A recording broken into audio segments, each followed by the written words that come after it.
जवळपास संध्याकाळी 4:30 वाजता एक महिला त्याची आई आणि भावासोबत आपल्या पोलीस स्टेशनला आली होती. त्याच्या असं म्हणणं होतं की त्याच्यावर एक झालं आहे. तात्काळ आपले पोलीस स्टेशनचे एपीआय तवार त्यांना मेडिकल मेमो देऊन सोबत त्यांना हॉस्पिटलला प्राथमिक चिकित्सालयाला घेऊन गेले आणि तिथून त्यांना पटकन ते प्रॉपर धाराशिव हॉस्पिटलला त्यांनी रेफर केले आहे. त्या दरम्यान त्यांना त्याच्यासोबत विचारले त्याचं काय झालं.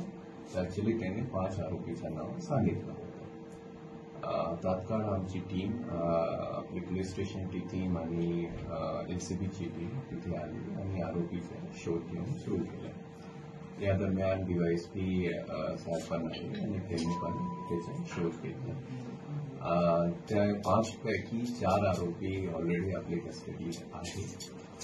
सध्या धाराशिवला ते मुलीचा सविस्तर जबाब चालू आहे. एक वेळ त्यांचा जबाब झाला तर जबाबचे नंतर आपण एक्झॅक्ट घटना कळेल की त्याचं काय काय झालं आहे, काय आहे, काय क्रम आहे, कोण कोण आरोपी होता, कसे काय सध्या तरी माहिती